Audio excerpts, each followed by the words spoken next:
नमस्कार मित्रों। पिछले वीडियो में हमने भारतीय न्याय संहिता की धारा 71 यानी 71 पर चर्चा किया था, जिसमें अपराधों का पुनरावृत्तिकर्ता यानी जो अपराधी है वो अपराध का खास करके जो बलात्कार से संबंधित है पुनरावृत्ति करता है तो उसके लिए क्या दंड का प्रावधान है और दंड का प्रावधान क्या था उस पर हमने चर्चा किया था। आज हम चर्चा करेंगे कतिपय मामलों आदि से पीड़ित व्यक्ति की पहचान का प्रकटीकरण। कतिपय मामलों आदि मतलब जो इस तरह का मामले हो या आदि दूसरे टाइप के भी जो मामले हो, तो जो पीड़ित है उसकी पहचान का प्रकटीकरण करना है कि नहीं करना है, इस पर चर्चा हुई थी। तो इसमें सबसेक्शन 1 कहता है कि जो कोई व्यक्ति जो कोई किसी नाम या अन्य बात को जिससे किसी ऐसे व्यक्ति को जिसे इस खंड में के पश्चात पीड़ित कहेंगे पहचान हो सकती है, जिसके विरुद्ध धारा 64 या धारा 65 या धारा 66 या धारा 67 या धारा 68, 69, 70, 71 के अधीन किसी अपराध का किया जाना अभिकथित या किया गया पाया गया है, मुद्रित या प्रकाशित करेगा, वह दोनों में से किसी भी भांति के कारावास से दंडित किया जाएगा, जिसकी अवधि 2 वर्ष तक की हो सकेगी और जुर्माने का भी दायी होगा। यानी ये जो आपका धारा 64, 65, 66, 67, 68, 69, 70, 71 है और उससे धारा से संबंधित कोई पीड़ित है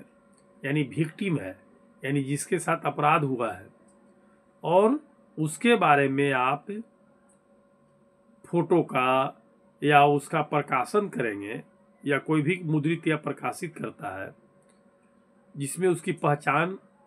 ओपन हो जाती है, तो वैसी स्थिति में उसको नियमतः कोर्ट के द्वारा यदि कंप्लेन कोई करे तो पनिशमेंट होगा, और वह जो पनिशमेंट होगा वो कितना होगा, 2 साल का होगा और जुर्माने से भी होगा दंडित, यानी फाइन भी होगा, सजा भी होगा। और ये जो हुई बात, इसमें एक चीज़ और बता दें कि यह जो अपराध है कॉग्निजेबल है, वेलेबल है और एनी मजिस्ट्रेट के द्वारा ट्रायबल है, यानी ये जो है कॉग्निजेबल है और इसमें वेलेबल है, यानी बेल थाना भी दे सकती है, कोर्ट भी दे सकता है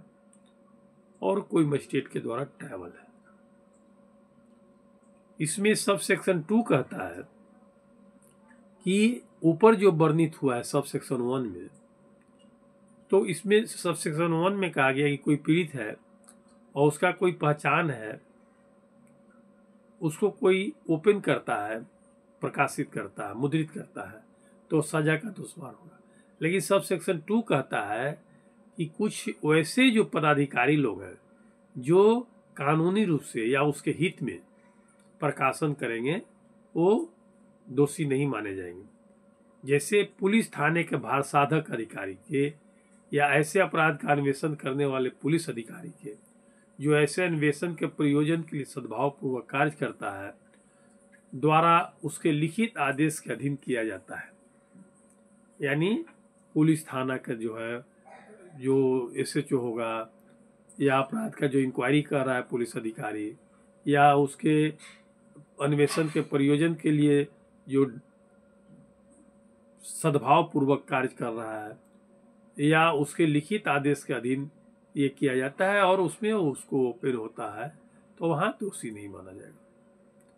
उसी तरह कहता है पीड़ित व्यक्ति द्वारा या उसके लिखित प्राधिकार से किया जाता है।